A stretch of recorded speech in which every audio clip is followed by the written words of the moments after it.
Grupo Resgate Memória Magé apresenta a morte do imperador Pedro II. O exílio do imperador provavelmente lhe abreviou a vida. Isolado, com poucos recursos, vivendo modestamente em hotéis, só tendo a consolação nos livros e dos poucos amigos que ainda lhe eram fiéis. O conde Afonso Celso, em visita que fez a Dom Pedro II, relata a tristeza do imperador em seu exílio, lamentando-se que ninguém lhe escrevia, não se interessavam como estava passando. Em visita ao escritor português Camilo Castelo Branco, que já estava cego, Dom Pedro II lhe disse: "Console-se, meu Camilo. Há de voltar a ter vista." Meu senhor, a cegueira é a antecâmara de minha sepultura.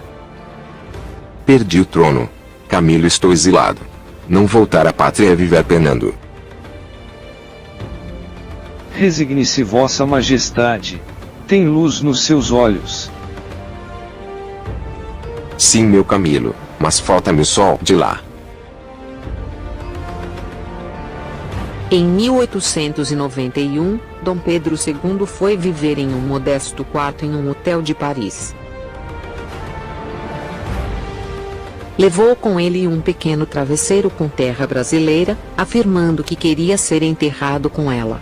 Sentindo a morte próxima, pediu o travesseiro e com ele exalou o último suspiro.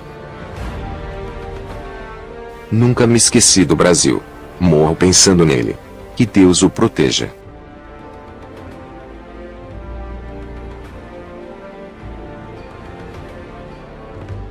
Morreu Dom Pedro II, modestamente, no silêncio do seu exílio.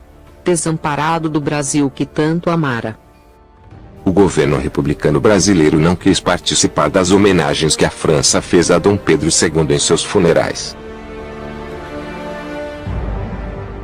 Pedro II morreu ainda jovem para os padrões atuais. Contava com 66 anos, mas a aparência de muito mais velho. Suas responsabilidades, as preocupações, a vida pública havia lhe imposto tal aparência. Carregava em sua face o Brasil. Dom Pedro II era admirado em todo o mundo, e somente neste dia 5 de dezembro, havia chegado ao Hotel Bedford, mais de 2.000 telegramas prestando as condolências à família imperial. As homenagens que o presidente da França Sadi Carnot fez por ocasião das honras fúnebres do imperador deposto do Brasil desagradaram ao governo brasileiro. O funeral de Dom Pedro II atraíram uma multidão de pessoas que vinham lhe prestar as últimas homenagens. No dia 9 de dezembro de 1891, apesar da chuva incessante e do vento frio, verdadeira multidão começou a ocupar a Praça da Madeleine. Enviados de todas as nações compareceram à fúnebre cerimônia. Os correspondentes dos jornais Daily Telegraph e do Daily Mail escreveram que havia tanta gente nos funerais de Dom Pedro II quanto nos de Victor Hugo. Só se notou a ausência de um representante do governo brasileiro. O Brasil oficial negou-se a tomar parte das homenagens ao velho imperador. A princesa Isabel desejava realizar uma cerimônia discreta e íntima, mas acabou por aceitar o pedido do governo francês de realizar um funeral de Estado. Enquanto o governo francês queria prestar homenagens de chefe de Estado ao imperador Pedro II, a representação diplomática do Brasil, na França, tentava convencer o governo francês a não fazer isso, pois poderia ferir suscetibilidades dos governantes republicanos brasileiros. O governo brasileiro, dos republicanos golpistas, tentou em vão impedir que a França fizesse o funeral do imperador como chefe de Estado, rogando para que a bandeira imperial não fosse hasteada e que os símbolos antigos não fossem respeitados. De nada adiantou. O governo francês prestou honras grandiosas a Dom Pedro II e à família imperial. Embora republicano, o governo francês tinha maior consideração pelo imperador do Brasil, porque ele fora o primeiro chefe de Estado a prestigiar a França, visitando-a oficialmente, após a derrota para a Prússia em 1870. Para evitar incidentes políticos, o governo francês decidiu que o funeral seria oficialmente realizado pelo fato do imperador ser Gran Cruz da Legião de Honra, mas com as pompas devidas a um monarca. A França foi o país escolhido por Dom Pedro II para passar o último dos seus dias. No dia 5 de dezembro de 1891, apenas 3 dias após o seu aniversário, nosso imperador morria num simples quarto de hotel francês. Quando a família imperial foi exilada do Brasil, os que ajudaram a realizar o golpe, como Deodoro da Fonseca, mandou retirar dos cofres públicos 5.000 contos, o equivalente em dinheiro a 4,5 toneladas de ouro, salvo engano, para dar como forma de indenização à família imperial. Dom Pedro II, além de negar, disse que ninguém de sua família o receberia, e pediu que, caso o dinheiro já tivesse sido retirado, que fosse feito um documento que comprovasse que o dinheiro fora devolvido, e terminou com a frase: com que autoridade esses senhores dispõem do dinheiro público? Era a primeira tentativa republicana, ato comum hoje, de desvio do dinheiro do povo. Vale lembrar que outro ato bastante comum hoje, o aumento dos próprios salários dos parlamentares, também começou no pós-golpe. Dom Pedro II passou 49 anos governando o Brasil, e durante todo este tempo, nunca aumentou o soldo que recebia como imperador, ainda que a Câmara fosse favorável.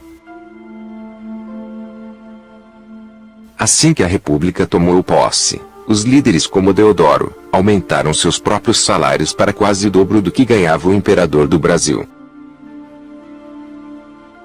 Carta do Marechal Deodoro da Fonseca ao seu sobrinho Clodoaldo da Fonseca da Escola Militar, dizendo a respeito da República no Brasil. República no Brasil é coisa impossível, porque será uma verdadeira desgraça. O único sustentáculo do Brasil é a monarquia, se mal com ela, pior sem ela. Dom Pedro II foi vestido em uniforme de almirante da Armada do Brasil, com as medalhas e fitas das quais era dignitário, segurando o crucifixo em prata de lei, enviado pelo Papa Leão XIII. Após as homenagens prestadas na França, o ataúde que conduzia os restos mortais de Dom Pedro II foi levado a um trem especial que o conduziu a Lisboa. Em Lisboa, após a celebração das exéquias na igreja de São Vicente de Fora, pelo cardeal de Lisboa e 12 bispos, foi o imperador sepultado ao lado da imperatriz Dona Teresa Cristina.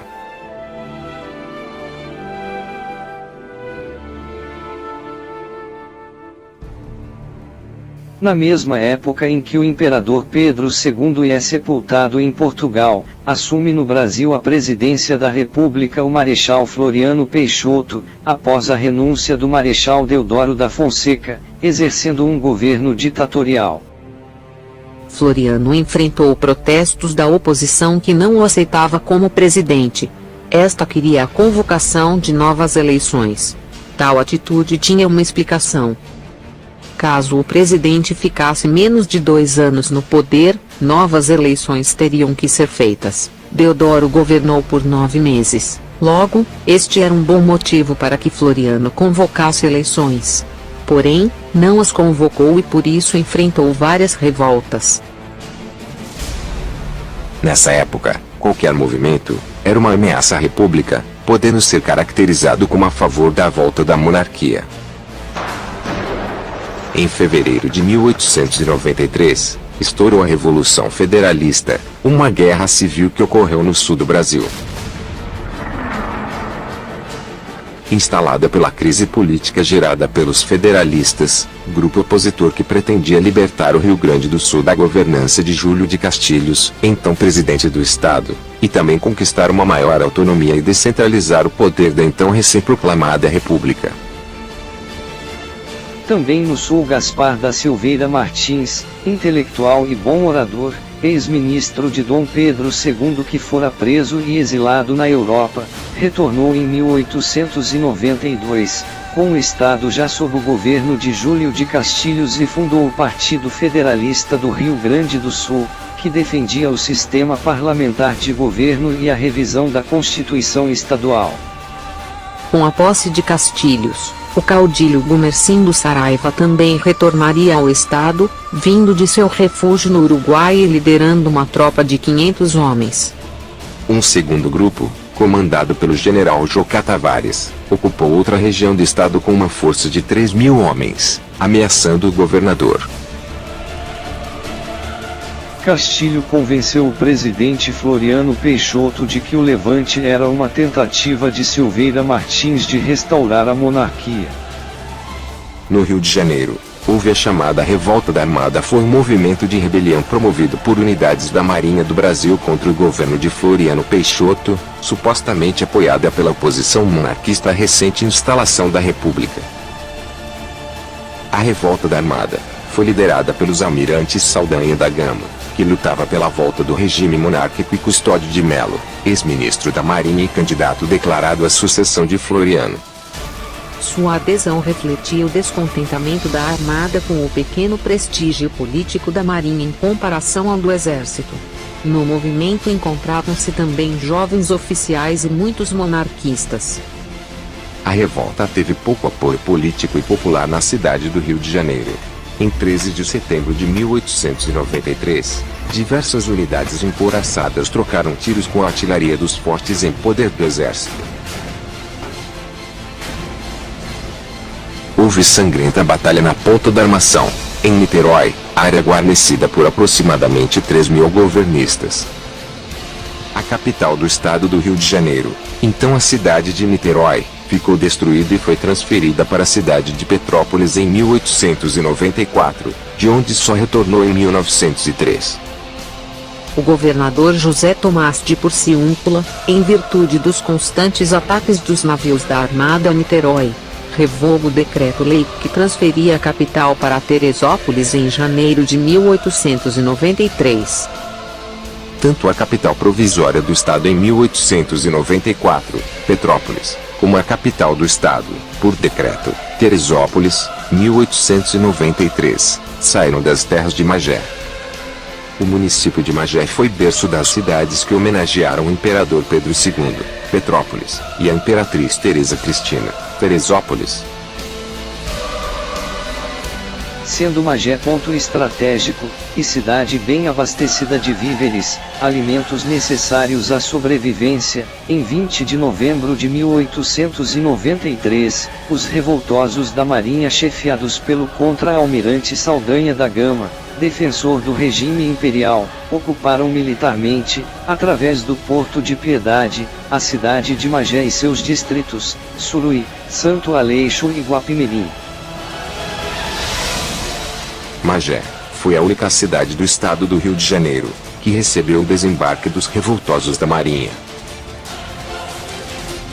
Foi criado em Magé um centro de fornecimento de gêneros alimentícios para a Marinha. O comandante da praça foi o primeiro-tenente José Augusto Vinhais. A guarnição dos revoltosos da Marinha não hostilizou a população, até procuraram criar simpatia pela correção com que procederam, proclamando que garantiriam a propriedade, a vida, a liberdade, a honra, sossego e dignidade das famílias magenses. O governo, acreditando que Magé apoiava a monarquia, mandou invadir a cidade em 21 de fevereiro de 1894. Sob comando do coronel Manuel Joaquim Godolphin, a armada foi expulsa, e a cidade destruída. Sem chance de vitória no Baía da Guanabara, os revoltosos dirigiram-se para o sul do país.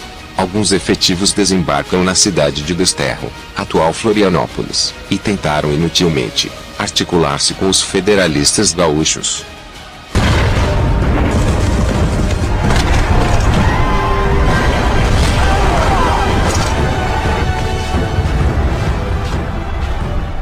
Com os conflitos no início da República, e o medo da volta da monarquia, os restos mortais do imperial casal permaneceriam em Lisboa, durante cerca de 30 anos, embora a ideia de repatriar suas cinzas tenha sido agitada no Congresso Nacional do Brasil em 1906, pela palavra do ilustre senador paraibano Coelho Lisboa, sem entretanto alcançar o êxito desejado. Em 1911, o assunto voltou à baila na Câmara, ardorosamente defendido pelo deputado Maurício Lacerda. Apesar de aprovado na Câmara, o projeto do combativo deputado não obteve o aval do Senado, onde a paixão política de alguns republicanos traduzida em pretextos fúteis, objeções descabidas e receios infundados, não permitiu que fossem atendidos os reclamos da opinião pública. Foram ainda necessários mais 7 anos para que a ideia triunfasse definitivamente, graças à mensagem do presidente Epitácio Pessoa, pedindo a revogação dos artigos 1º e 2º do Decreto número 78-A, de 21 de dezembro de 1889. Nesse decreto, consta o valor de 5.000 contos oferecido pelos republicanos ao imperador e a sua recusa. Consta também o banimento e a proibição de possuir imóveis no Brasil. No livro 1889, o jornalista Laurentino Gomes comenta as contradições que marcaram a troca do regime monárquico pelo republicano no país, fala do perfil aguerrido do brasileiro e principalmente, do avô de Fernando Henrique Cardoso, alferes Joaquim Inácio Batista Cardoso, que propôs fuzilar a família real caso ela resistisse ao exílio. Na opinião de Silva Jardim, os republicanos deveriam aproveitar o ano seguinte, primeiro centenário da Revolução Francesa, para instalar o novo regime no Brasil. À família imperial seriam dadas 2 opções. A primeira, o exílio na Europa de preferência. A segunda, em caso de resistência, morte em praça pública em nome dos interesses nacionais. Silva Jardim lembrava que, em 1789, os revolucionários parisienses haviam executado na guilhotina o rei Luís XVI e a rainha Maria Antonieta, entre outros nobres franceses. Com a França em guerra com a Áustria e a Prússia, o poder crescente do político francês e líder radical jacobino Maximilien de Robespierre levou à morte do rei Luís XVI. Jacobino, termo usado para quem fosse defensor de opiniões revolucionárias extremistas da mesma linha política, social e econômica. Essa expressão era e é geralmente aplicada de forma pejorativa a qualquer corrente de pensamento republicana e laicista de extrema esquerda. O laicismo, ou laicidade, é um princípio político que rejeita a influência da Igreja na esfera pública do Estado, considerando que os assuntos religiosos devem pertencer somente à esfera privada do indivíduo. No Brasil, a ideologia jacobina, republicana extremista, auxiliou também a extinção do Império Brasileiro. Por isto mesmo, no Brasil o termo jacobino foi aplicado especialmente nos primeiros anos da República Velha, para designar os republicanos radicais, entre eles, alguns positivistas e militaristas, que defendiam um governo forte, impedindo qualquer movimento para a volta do Império. Com a posse do presidente Prudente de Moraes em 1894, o primeiro presidente eleito pelo povo, os jacobinos tornaram-se oposição e passaram a defender ações violentas contra estrangeiros e opositores. Prudente de Moraes enfrentou várias conspirações e tentativas de desestabilização do seu governo. Não foi fácil o primeiro governo civil da República, pois enfrentou opositores jacobinos dos mais ferrenhos, que não aceitavam a saída de Floriano. Um desses opositores estava o magense, político e jornalista Alcindo Guanabara, responsável para a compra de navios de guerra para combater a armada revoltosa no governo de Floriano. Juntos vieram um grupo de filibusteiro, definido por Joaquim Nabuco, como os piores mercenários americanos. Com a morte dos idealizadores da República, e opositores da volta da monarquia, cito, Deodoro da Fonseca em 23 de agosto de 1892. Benjamin Constant, em 22 de janeiro de 1891. Antônio Silva Jardim, em 1º de julho de 1891. Floriano Peixoto, em 29 de julho de 1895. Também as mortes dos líderes da revolta da Armada, Almirante Custódio de Melo, em 15 de março de 1902. Almirante Luiz Felipe Saldanha da Gama em 24 de junho de 1895. Também com a morte do jacobino, florianista imagiense Alcindo Guanabara em 1918, foi possível no Congresso acolher a solicitação do presidente Epitácio Pessoa. Foi aprovado pelo Congresso o Decreto número 4120, de 3 de setembro de 1920, que revogou a perda dos poderes da família real, Lei do Banimento. Em consequência, os despojos imperiais foram transladados de Portugal para o Brasil pelo encouraçado São Paulo, que atracou no Rio de Janeiro por volta das 15 horas, do dia 8 de janeiro de 1921. Após o cerimonial de praxe, foram os restos mortais do imperador e da imperatriz sepultados, provisoriamente, na Catedral Metropolitana do Rio de Janeiro, já que, em 5 de dezembro de 1939, seriam transferidos para Petrópolis, onde repousam, no panteão da Catedral de São Pedro de Alcântara. Finalmente, o governo brasileiro fazia justiça àquele que durante quase meio século prestou inestimáveis serviços à nação, moralizando o poder público, favorecendo o desenvolvimento das ciências, letras e artes, criando um ambiente propício à unidade pela integração nacional, iniciando a indústria, introduzindo os primeiros melhoramentos para a modernização dos transportes e comunicações e muito mais. Dom Pedro II foi a primeira pessoa no mundo a comprar um telefone da companhia Graham Bell, e a primeira a ter um telefone instalado na residência, no Palácio de Petrópolis em 1879.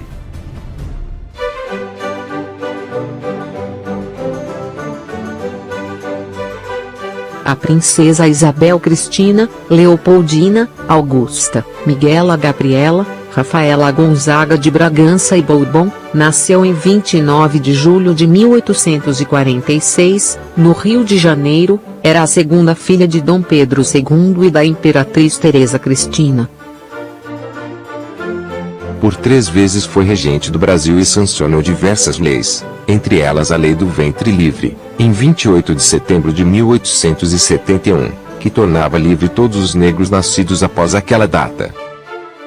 E a Lei Áurea, que em 13 de maio de 1888 que aboliu a escravidão no Brasil. Este ato rendeu à princesa o apelido de Princesa Redentora. Entretanto, logo após a abolição, a monarquia não resistiu aos republicanos, que passaram a contar com o apoio dos fazendeiros que exigiam ser ressarcidos da perda de seus bens.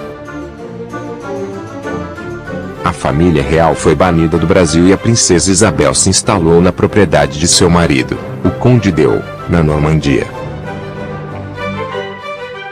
Transformou a sua casa em uma espécie de embaixada do Brasil, recebendo brasileiros viajantes e oferecendo ajuda até mesmo para Santos Dumont e suas invenções.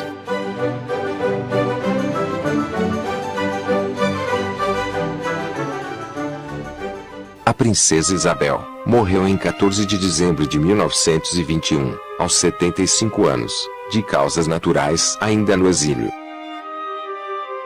Gastão de Orleans, Conde d'Eu, retornou ao Brasil em 1921, já viúvo, para repatriar os restos do imperador Pedro II e da imperatriz Teresa Cristina.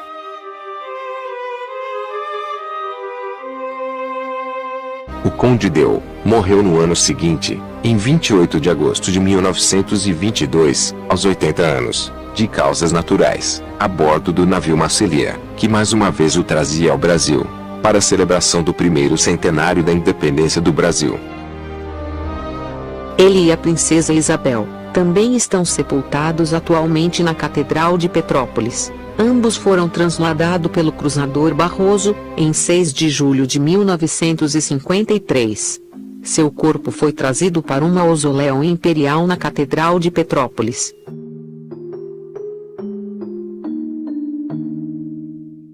A busca por obter os despojos de Dom Pedro I de Portugal já havia sido empreendida sem sucesso em outras ocasiões. As primeiras negociações para trazê-los foi em 1908, quando a República Brasileira já estava consolidada e o governo pronto para estreitar relações com a antiga metrópole.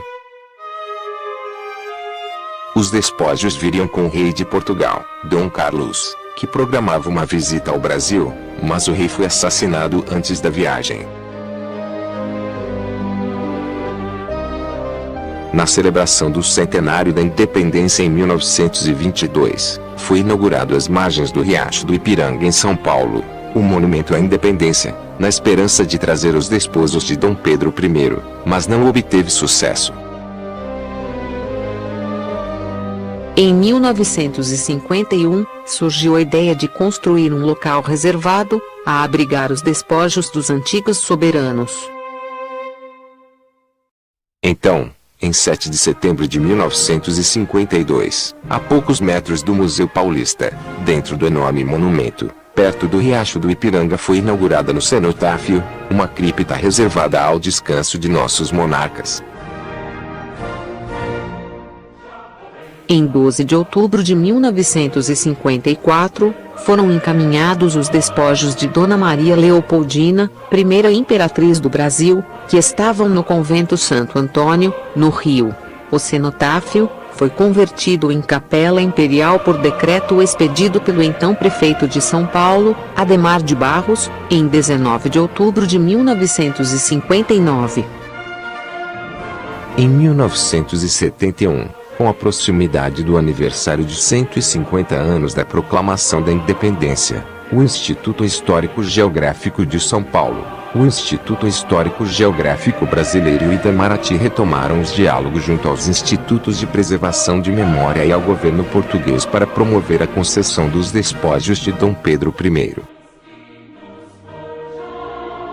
O governo militar sob a chefia do general Emílio Garrastazu Médici não poupou esforços para transformar as comemorações dos 150 anos da independência numa enorme celebração nacional. Seu ponto alto, a vinda de Portugal dos restos mortais de nosso primeiro imperador, Dom Pedro I, uma relíquia de inestimável valor histórico, que hoje, pela primeira vez em quase 180 anos, foram exumados para uma pesquisa pioneira conduzida pela USP.